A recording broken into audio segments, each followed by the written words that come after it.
Hello and welcome back to the squash here in Chennai.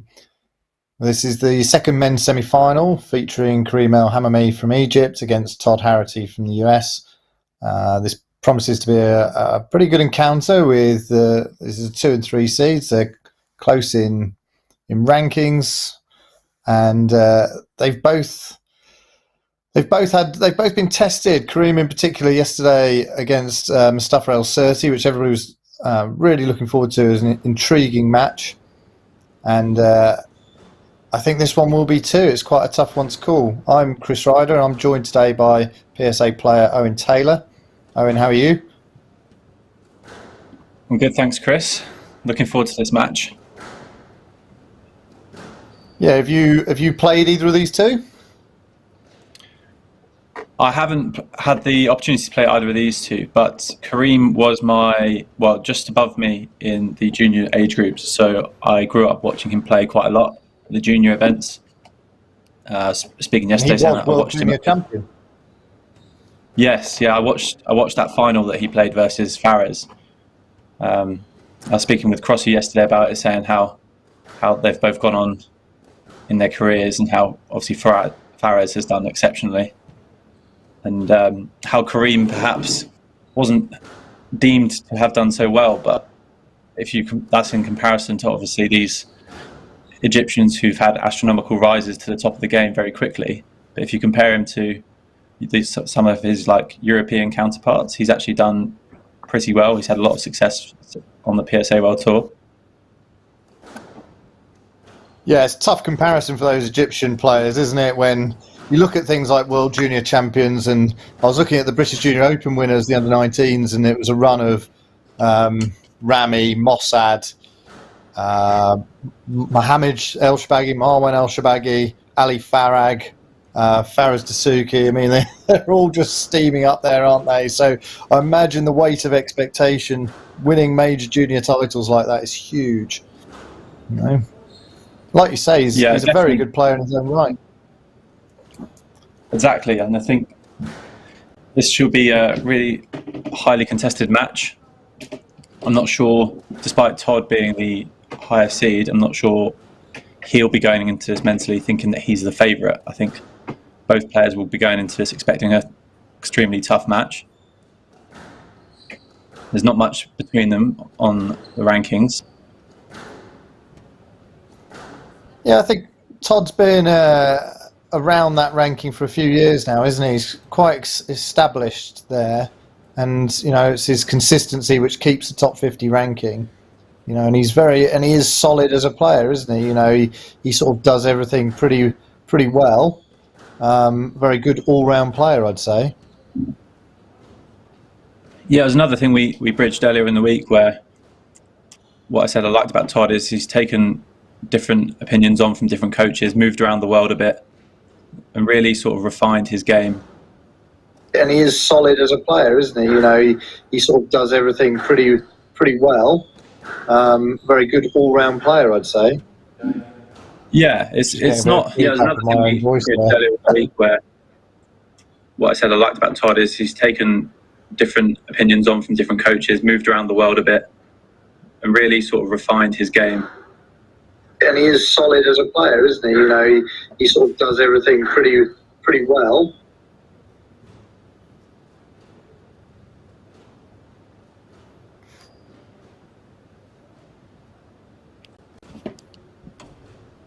I think they had us on loop there, Owen. Yeah, apologies. I think a little sound overlap. So, do you want to make any predictions for this? I know that is throwing you under the bus a bit here. I was quite impressed with how solid Todd was yesterday without making too many risky plays. I think he was hitting the space really nicely. He was using the height on the front wall, really mixing the paces up. So I think that will disrupt Karim here and perhaps force him into going for things which might not be on. So my prediction is going to be 3-1 Todd. What about yourself? Well, just to make it fun, I will go the other way. I think that Karim dealt well with a very difficult threat from Mustafa El Serti yesterday, and I think that's going to put him in good stead for this match here. I think perhaps the conditions might suit a player from Egypt who's used to very hot conditions a bit more, but we'll see. So I'll go Karim. Yeah, it's definitely going to be one of those games where the first game is so important. Both players looking to be positive and really impose themselves on the other.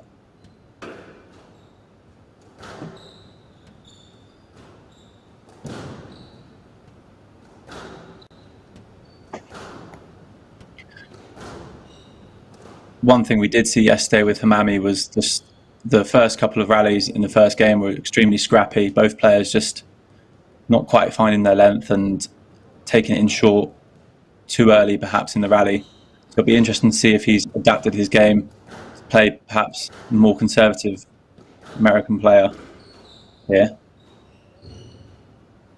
Yeah, there's no doubt he gets an incredible amount of balls back, Karim.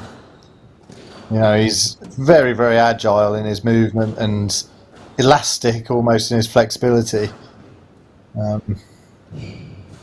But does he always impose that structure of play that, you know, I think that's the battle here, isn't it, of a more sort of structured player against a more reactive player, I suppose, of El Hammamy. Yeah, I'd agree with that. I think Todd definitely looks like the sort of player who likes to play in front, and I'd say his sort of best games are when he is in front and he's controlling everything on from the tee. Whereas Hammamy, like you say, is very dynamic and he can sort of attack from anywhere on the court, which means he doesn't have to be on the tee to rattle off points and be effective. That's a nice finish there from him. Yeah, and he had the option to try and force a stroke there, but it's nice to see him play the ball and actually played it brilliantly. Very casual, wasn't it?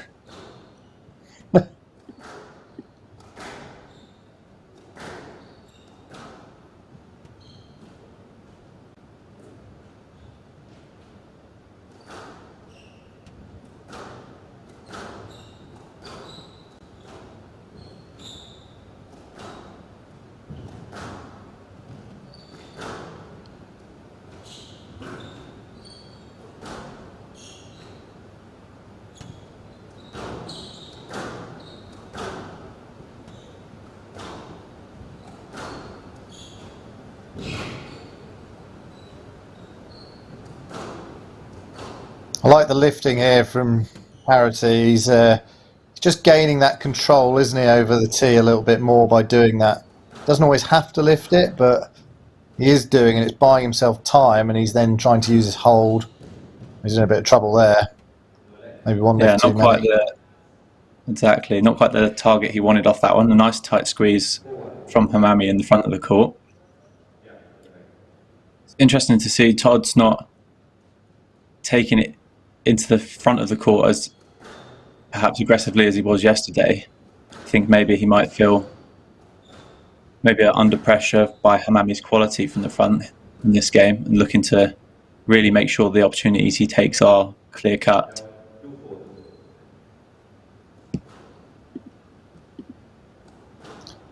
Yeah, I don't think that's a bad tactic from Todd. I think, you know, you've got to give your opponent what they least want. And to a certain extent, Hammamy wants to be running onto balls at the front of the court, open squash. And at the moment, Todd is denying him that. And he's going to frustrate him around the back of the court and beat him with quality and consistency. Well, he's not beating at the moment because he's 4-2 down, isn't he? But, you know, that's the plan, I guess. I think it's always tough at the start of the first game to read too much into the points. I think sometimes it takes you a few rallies to get into your game plan, get used to how your opponent's coming at you, and sort of adjust accordingly. I think the sort of business ends. Exactly. 6-all, 7-all. Yeah, I think is when you're. Your job is to establish patterns, to establish the tempo that you want at the start of the match, and it's less about the score. Obviously, like if you're losing 6-1, that's far from ideal, isn't it? But there's no real need to panic. And which, to be fair, Todd hasn't done from 4-1 down here. He's set his stall out, and he's going to be playing constructive squash. So I think he's got himself into this match quite well. Yeah, it's very, very even so far. There's not one player clearly dominating the rally. So it was early dive there from Hammamy, showing his dexterity around the court.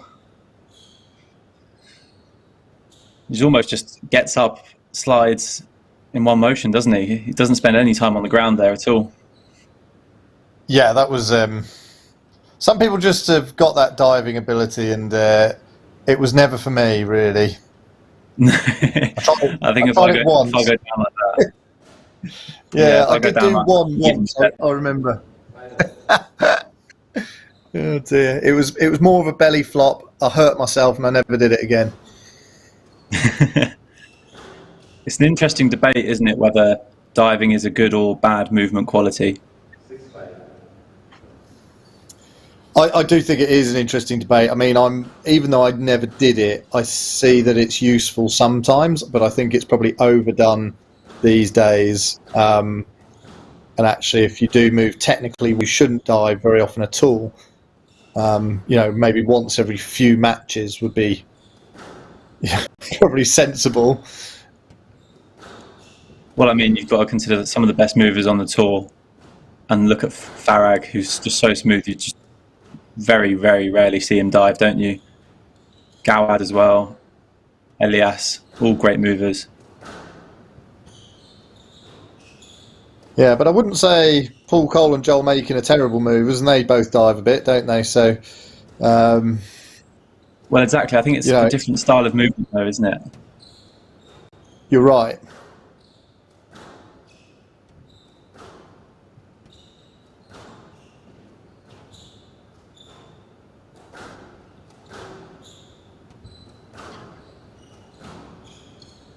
Both players going quite passive here, not injecting too much pace into the ball, just trying to hit the space on the court. It's a nice angle there from Hammamy.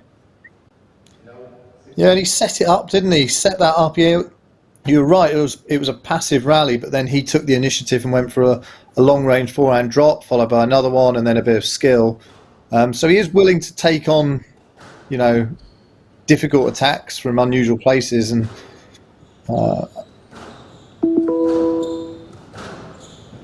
so I'd like to see a little bit more of that, really.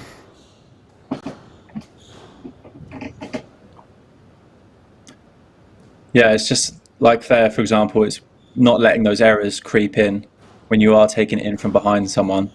Obviously, your margin of error is extremely low at that point. And particularly as you get that last one longer in there.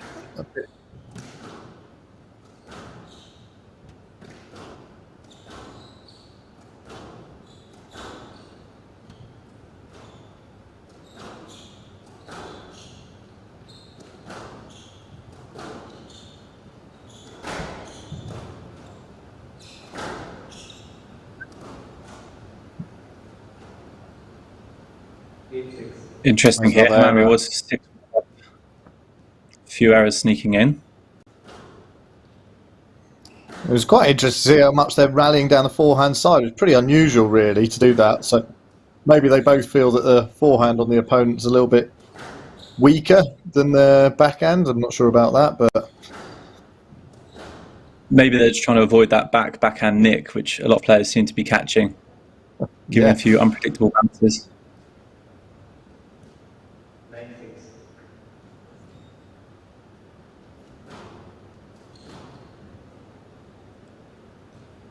Nice finish there from Hammamy.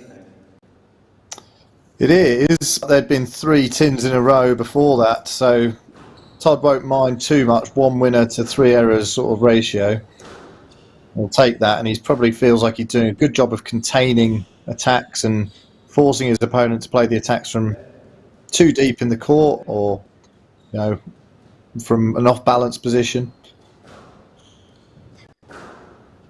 Yeah, I'd agree with that. I think he might be a bit disheartened that he gave it away off of his serve. I've seen a lot of that in the previous match, where both servers perhaps weren't paying attention and giving their full concentration to the shot, and a lot of winners and errors hit off the serve.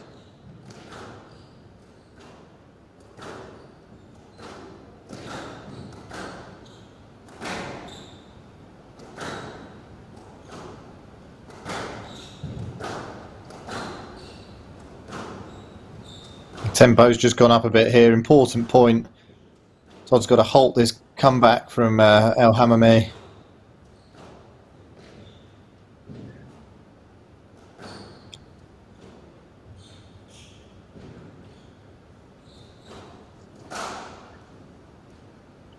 There's the error. I feel like Todd's just sort of keeping the pressure on enough at the moment for Hammamy to be struggling with it and have to do something special to beat him. Not giving anything cheap away here.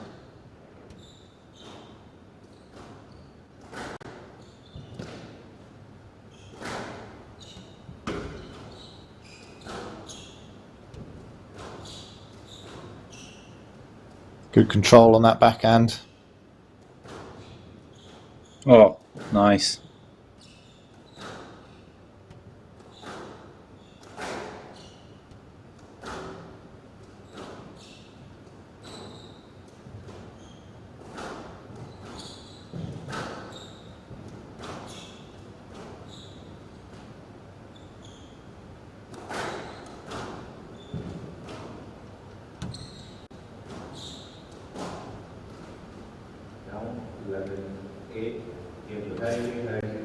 And that's the first game, There we go. 11-8.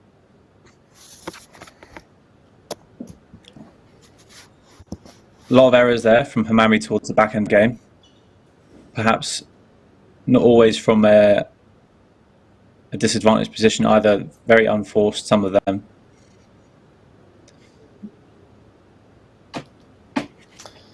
He'll be looking to cut those out going into second game. It's a 13-minute first game, so not the longest game we've seen. First game we've seen in this tournament so far. I think the longer the game goes on, I think that'll suit Todd more than it will Hammamy. Yesterday, towards the end of the game, he was looking a bit more fatigued and was making a few more errors. With Todd's style of squash, he seems to be just hitting it patiently, moving the ball into all four corners of the court very nicely at the moment. Very risk-free squash.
Okay, both players are back on court for the second game. And I think, yeah, I agree with what you said there, Owen. Like, Todd Harrity has established himself, established his style here on the mat. He was very much the dominant player in that, kind of patiently waiting for some errors and semi-forced errors from Karim El Hammamy, who can, I think, has more to offer. He certainly hit some better quality shots that he did at the end there. He just needs a little bit of spark of energy, I feel, to be able to get in front and then commit fully to his shots. But he's certainly a very fit guy, so he won't be backing away anytime soon.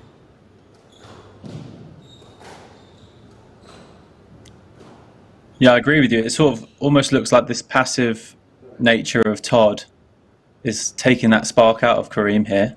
And he almost needs to get fired up and maybe put some pace into the ball and get moving around the court a bit quicker to let his true game style come out.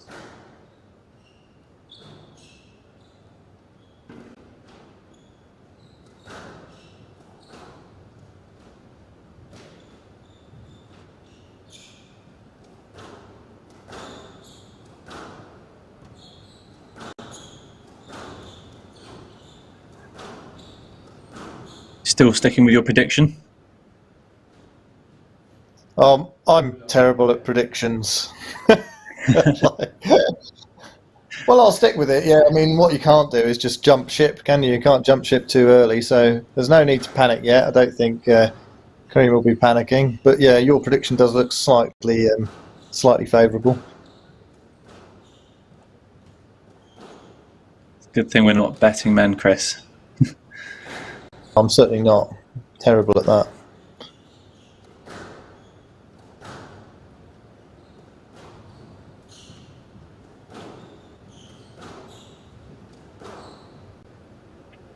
Wow. Unbelievable shot. And that was a perfect camera angle to show that increase in racket head speed there. You actually really cut that one in. Whereas I felt before when he was making errors, he was slightly pushy, wasn't he? It was a bit flat face. It was all just touch and feel. And actually, he's using the strings there a lot more, getting the edge through the ball.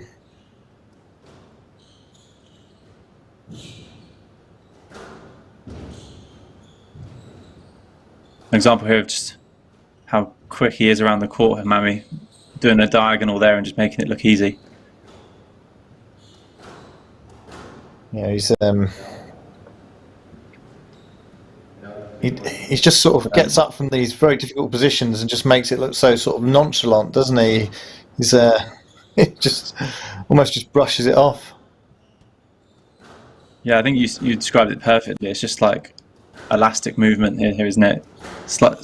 Goes in screeching into that forehand, sliding in, and comes out like it's nothing.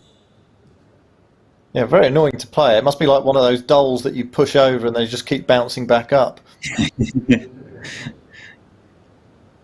Know exactly what you mean. Is that a stroke there for Todd? No, just a let ball. Yeah, I think so. I think that's the right decision.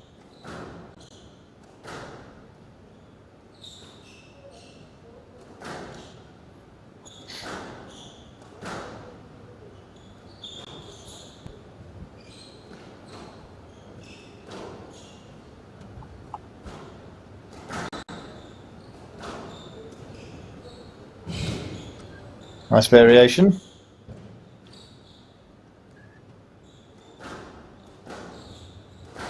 I think that's what Todd does well. He just doesn't overuse that variation either. He's very meticulous with what he does in terms of hitting straight lines, hitting his targets, and then he does seem to play those shots at the right time.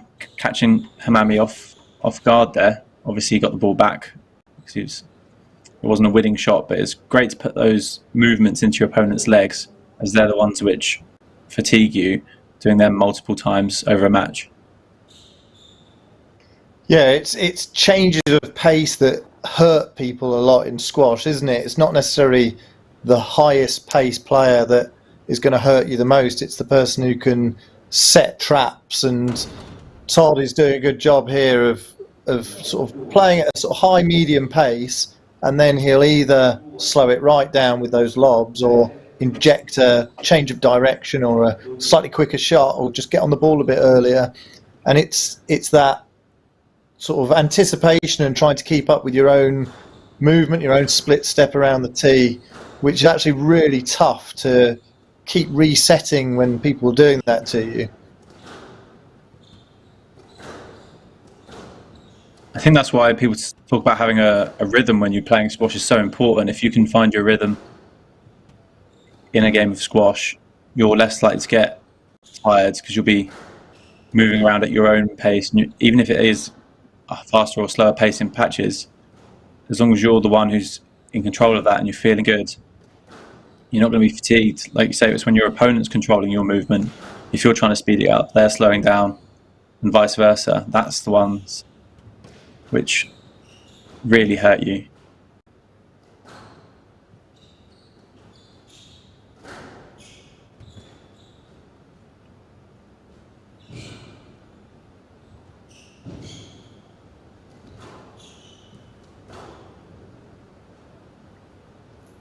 Was that good? Almost too good by the looks of things. No questions from Todd, but that was a lovely little kill. Just no pace on that whatsoever. Stayed so short. He seems to be having a bit more success on that front backhand side than he is the forehand at the moment. A few errors on the forehand and a couple of winners on the backhand side. Maybe that's why Todd's playing him down the forehand a bit more often.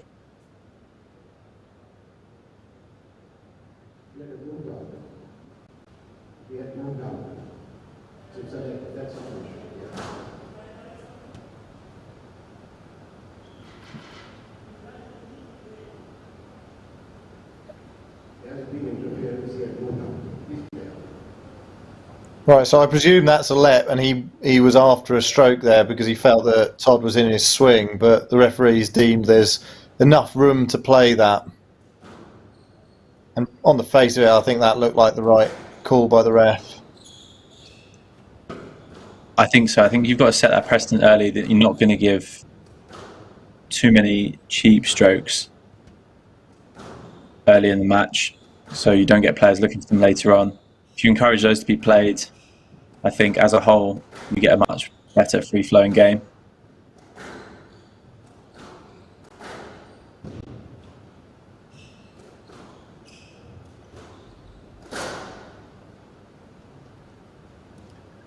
First real error there. We've seen Harrity there. I mean, sort of almost midway through the second game. That's not a bad statistic to have, is it? No, I think, to be fair to Karim, that the pace went up in that rally. He was pushing it a little bit higher.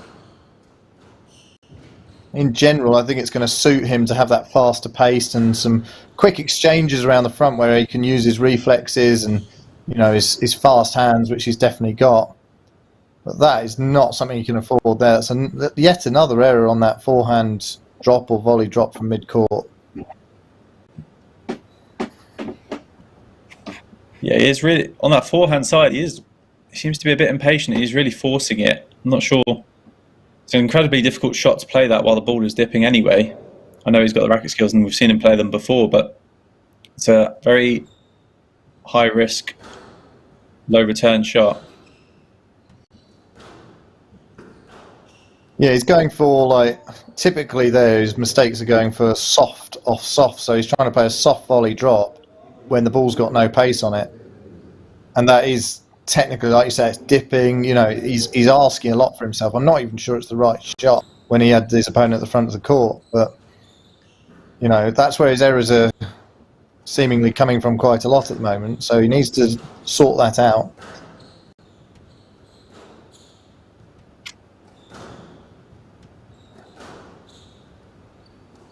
Yeah, if I was Karim here, I wouldn't be feeling too comfortable on my forehand. I'd want to be playing as much as possible down that backhand side. A few decisions here coming into it, maybe trying to disrupt the rhythm of the game. Yeah, I felt on that one he went backwards towards his opponent with his racket, looking for the stroke.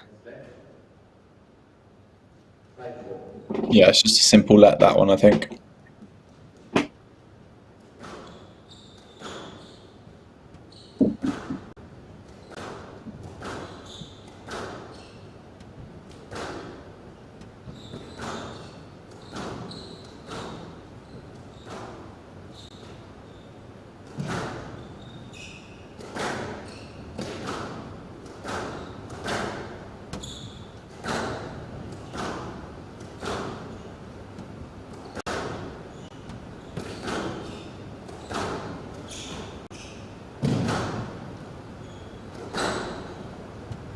There you can see Todd just kind of almost teasing him with that high lob from backhand to forehand.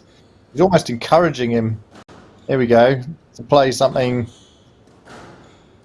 exuberant, I suppose. Oh, what a lovely touch is. That's amazing. That's great composure around the middle of the court to just feather that in there and leave it so short. Yeah, it was a genuine half volley, and he's played it with a bit of cut and a lot of touch. Left that very short. This is what really impressed me with Todd yesterday. He was just controlling the pace so well around the court. He was using that height across to the forehand and then just tidying it up nicely around the middle. And it wasn't like a blistering pace, but it just didn't look like his opponent or anything because he's just manoeuvring them out of position so cleverly.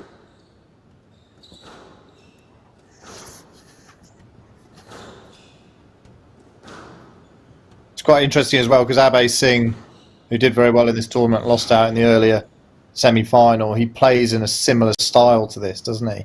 You know, he's got like a sort of medium tempo that he wants to play at, uses hold a lot, structured, soft, accurate drop shots a lot of the time, and a nice weight of shot. There's a lot of similarities between the two players, I think.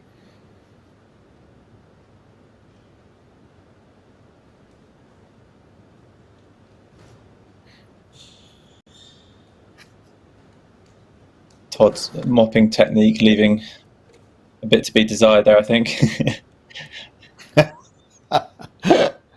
Well, that is the issue now that they've got to do everything themselves, haven't they? They've got to not wipe their hands on the wall and use the towel instead. They'll do their own mopping of any sweat patches. But we get to watch, and they get to play, and in a pandemic. So I mean, you'd rather that than no play at all. Yeah, it's fantastic to see the money being invested by the sponsors into a Challenger Tour event in particular. I know it's on the higher end of the Challenger Tour, but I think it's great for the sort of lower ranked players. I know it was only accessible for some of the like local players through costs, for example, but I think it's what the Challenger Tour needs at the moment is tournaments like this going ahead. Yeah, there've been some big tournaments on for obviously top 50 players or maybe even higher than that, and I think it's been a very frustrating time for people lower down in the rankings in particular. And I understand, the costs have become prohibitive for putting on a tournament where you've got to have a lot of bubbles in place and COVID testing, and that makes it financially very difficult to put on lower ranked tournaments. So fantastic that HCL and the Indian Squash Association, SRFI, have put on this tournament. And it's just great to see, them move forward with live streaming and everything. I think it's really sort of great to highlight the Challenger Tour because there's some quality squash here, and it's lovely to see that these are players that are challenging the next level up that you'd probably see more regularly on PSA TV. Yeah, these sorts of players are the players that when they do play these World Series events are perhaps not making it past the first two rounds most of the time, so you don't really get to see them play their style of squash. Usually they're coming up against the top seeds in those tournaments, and perhaps you don't see what they've actually got and how talented they really are. So to have them on a stage like this where you can really see them for all their quality, it's great. Yeah, it was nice to see Karim there actually converting on one of his forehand volley drops, and it was immaculate. Both players an interesting move. Yeah. I think Karim just slipped there in the back left because it's very sweaty on the court. Both players not happy with it, wanting the ref to stop the rally for safety.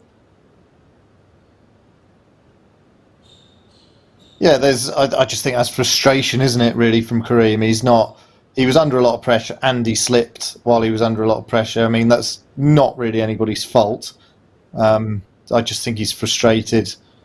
I wonder if he'll get a conduct warning for the racket throw, but it doesn't look happy. I think probably the score line doesn't help, does it? No, he's looking a bit lost out there.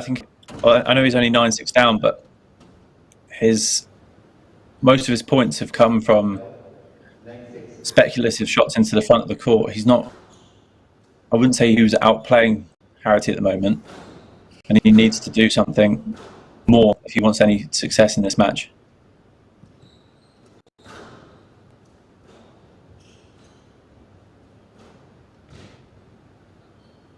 Oh, I think he got that. That was a great get.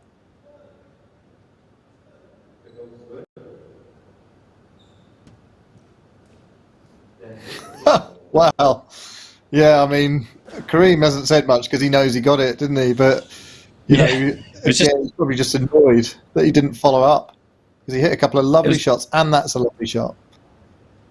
It was just deceptive, that from Harrity. He sort of looked like he wasn't going to get there and just stuck out his racket, and that front leg just flung out at the last minute and turned out to be a perfect counter drop.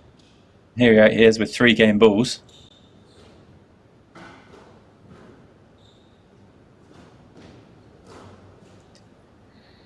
I mean, this is a lot better from Karim Hammamy. I mean, you get the feeling that he should have been taking the game like this to his opponent much earlier in the match. And it might be a case of too little too late here.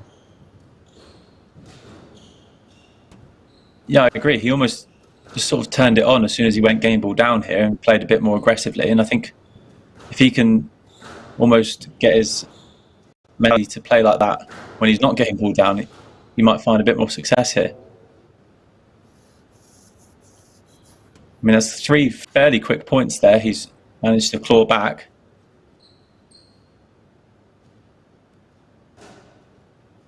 Some excellent fielding going on from the spectators. Yeah, well, the Indians are quite good. You know, they get a lot of practice at fielding anyway.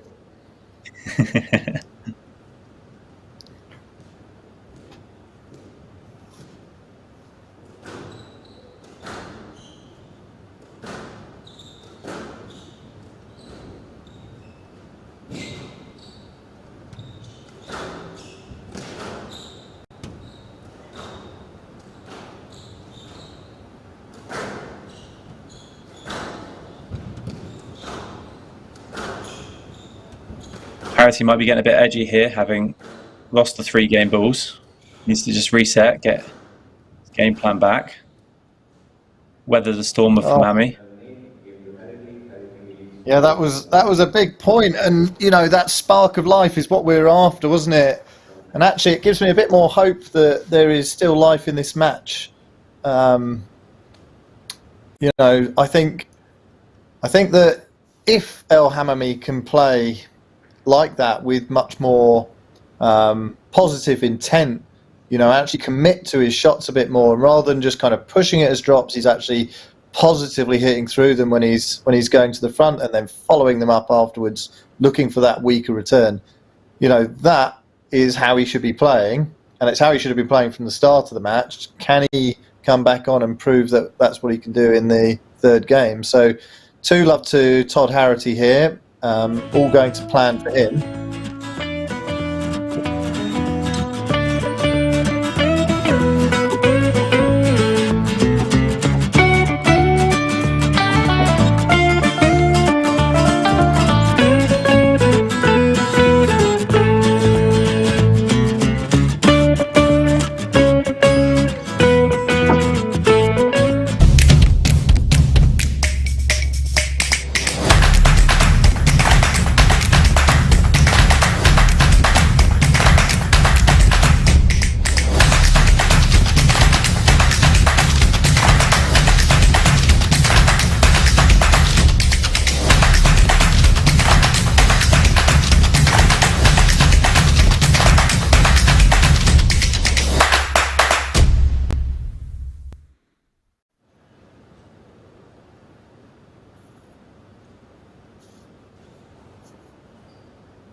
Both players taking the full 2 minutes here after that slightly longer 20-minute second game.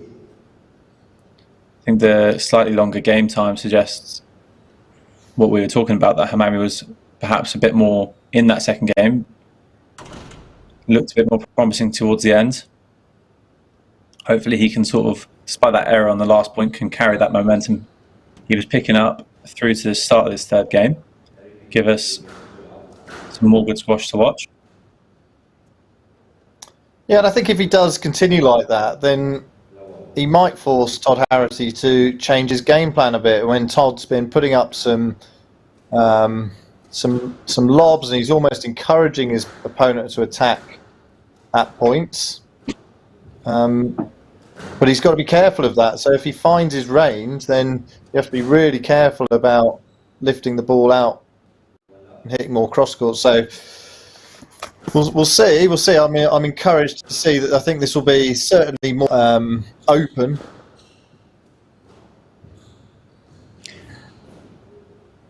Oh, just catching his leg there.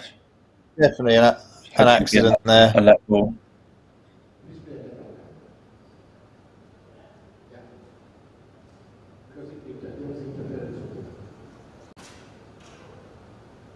I think that's a sensible decision. Yeah, felt it, didn't it? I actually thought Todd did pretty well to get that previous pickup back, because he'd been taken in quite well by Karim.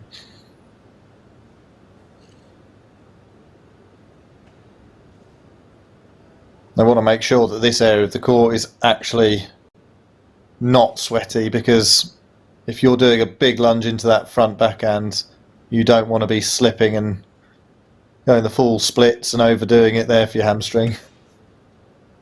Yeah, the two front corners are the important ones, aren't they? Where you're sort of almost chucking your full body weight in there on the one leg. There's a lot of force going through that floor there. You need to be as stable as possible and confident going in. A quick winner there from Hammamy off the serve. Yeah, I'm going to presume that was another great volley drop winner. It was too quick for us to see, wasn't it?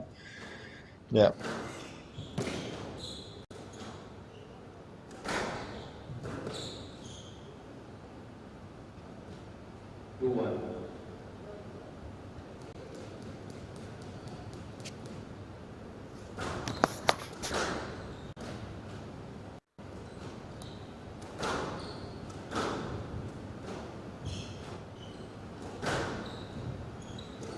I think Harrity needs to be careful here and not almost see the finish line too early and carry on playing the way he was playing into this third game. Like you said, it's been a bit more open so far, these first four rallies. Yeah, he's got to recognise it here from the end of the second game, and the fact that Karim is 2-love down, and this is him almost out the tournament. Could almost hear the strings from here on that shot. Yeah, that was cut.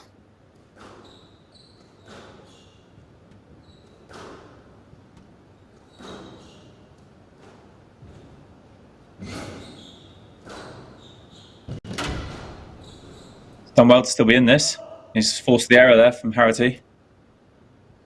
Yeah, there's a great little counter exchange there, wasn't it? There were some tight shots going into the front, good movement around each other. I was saying on one of the other matches that I commentated on that those counter drops are so marginal, whether you get them right and they can really glue in and give you a massive advantage, if not win the point, and you miss them by an inch and suddenly your opponent's all over it, or you give away a stroke. So marginal, those.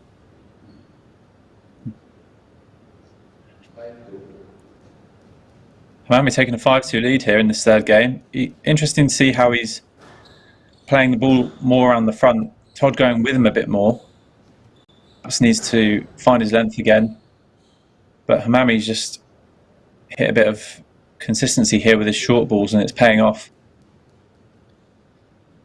Yeah, I mean, I'm looking at this and thinking it's a bit sort of it's a mixture of belief and also kind of using his technique a bit better. He's getting a bit more stable over the ball before he takes it in, and I think he's just taking it in with more purpose when he's going in. Whereas in the previous two games, he was floating it in way too much. It was going in too soft and too flat. And actually, he's accelerating the racket through the ball and getting some cut on it and committing to those shots. So that sort of that belief that. But he's in a position where he has to take it on a bit more now. I mean, it's now or never for him, isn't it? He's 2-love down. He needs to start making moves if he wants to get back in this match.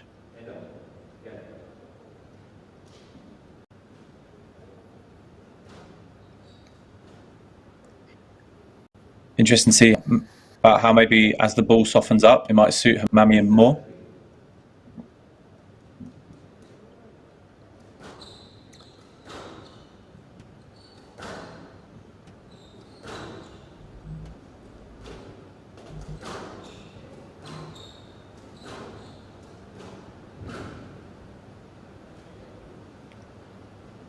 There we go again.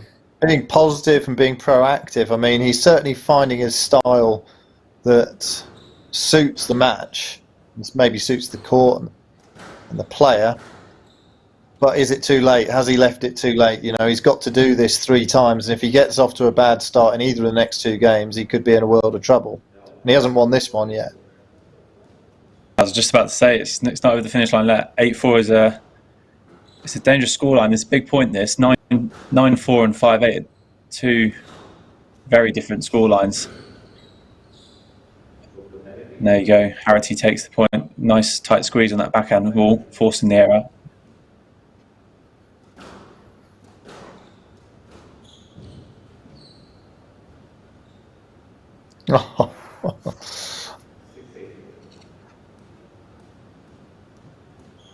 Lovely bit of touch around the front. That variation that you were talking about.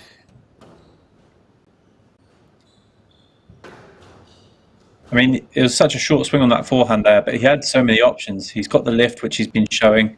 He had the forehand counter drop. You can always flick that with your wrist and punch it straight or cross court. And then he opted for the cross court faded drop across the front, and it's the right option at that time and played it really well.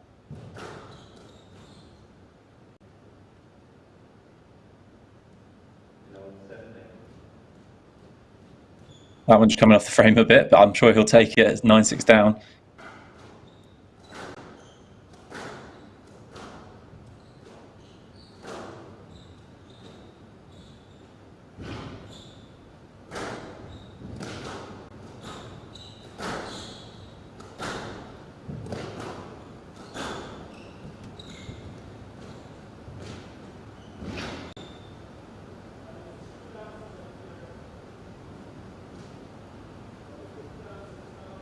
He's asking about a double earlier in the rally, but I saw that ball, and well, I'm pretty sure I saw that ball good. But players get ahead that it's down, don't they? Yeah, I mean, obviously they've got the best views, but it's interesting to see how sometimes at the speed of the rally you miss-see things. Everything looked clean for me from here. And well, this will be interesting. Anyway. 8-9. He's fought his way back, hasn't he? And I just think that Karim's come off his style now, and Todd's forcing his way in front a bit more, and he's been a bit more positive himself, a bit more proactive.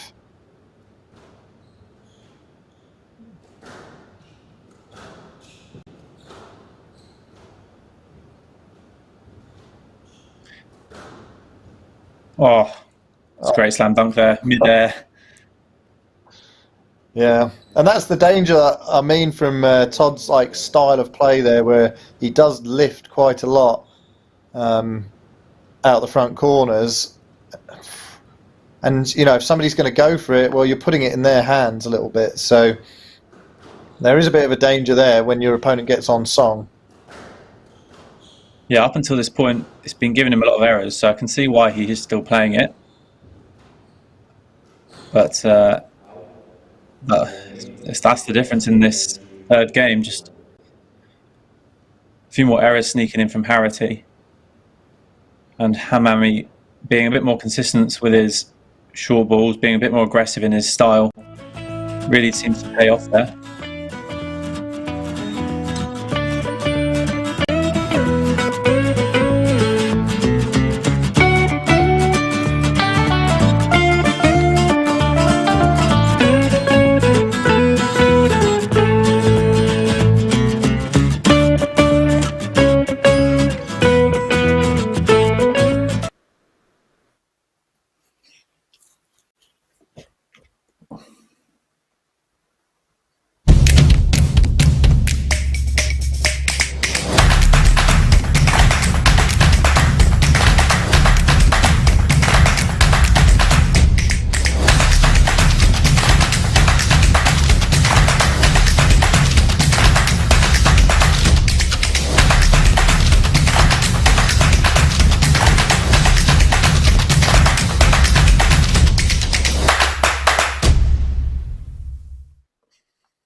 So players coming back on court for the fourth game, and we've got a match on our hands now after Todd Harrity took a 2-love lead, but Karim Hammamy has fought back and got the third game, and he was much more positive and proactive in his style and actually committed to attacking the front of the court, and he got a lot more right than wrong in that third game. So if he can continue that, then we've got a real tussle on our hands. We'll see if he can keep the error rate down.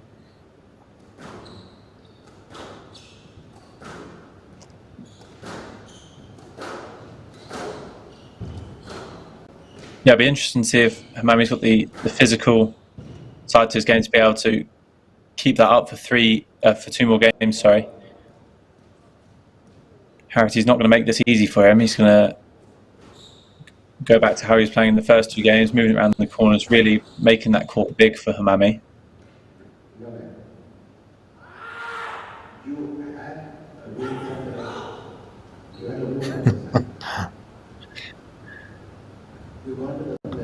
Well, I'm not sure it's a stroke, which was his argument, but it might well be a let, that.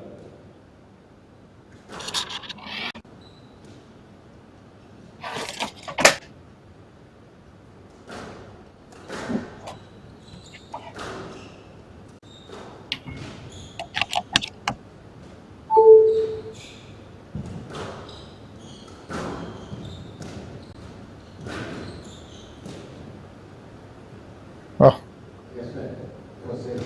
Wow. Why didn't he play that? He literally had the whole of the front wall there to just hit. That is an open goal, that one. And he's chosen not to play it. And I think the ref is quite rightly... I mean, it's potentially a no-let. It's potentially a no-let. Yeah, it is. I'm just a bit lost as to why he's not played that.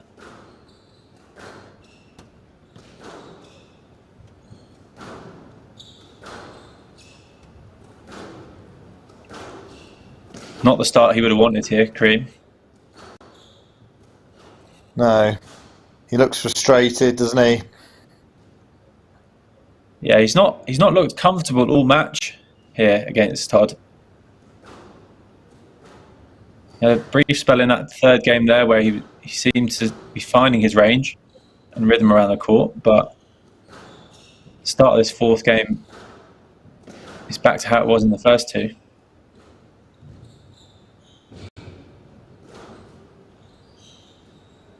Great reaction volley there. Yeah. Oh, and then you hit length catching him out. Just feel that he's not really done what he was doing well in that third game, which was really commit to those front court attacks. And now he's gone back to trying to float them in and push them in, and it's just not working for him. You know, Todd's reading them. He's quick enough to get on those and hurt him back, and plus a couple of errors, and he's finding himself 5-love down. That's gone away from him very quickly, and from here it looks a tough task.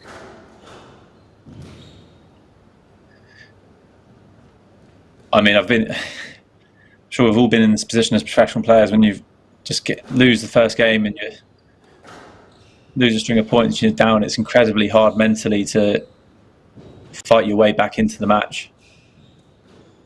Needs a bit of fortune here, a few of his shots coming off maybe. But it's looking all Harrity at the moment, racing to a 7-love lead.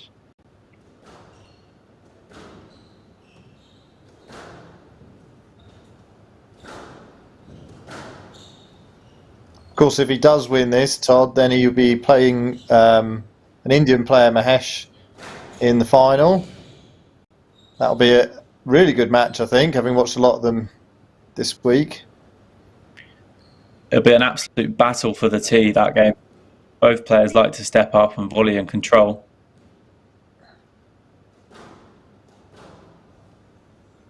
Oh, well, that is how to get on the scoreboard. Yes, you've got to volley those, Todd, like if you're going to get that back. At 8-1 up, I'm not sure he's going to be too bothered about dropping that point, but might be a little bit of a relief from Hammamy's side. Yeah, nobody likes to get bageled, do they?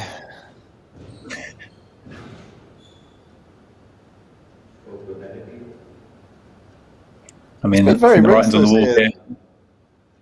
here. It's been clinical and ruthless. I think it's quite impressive, really.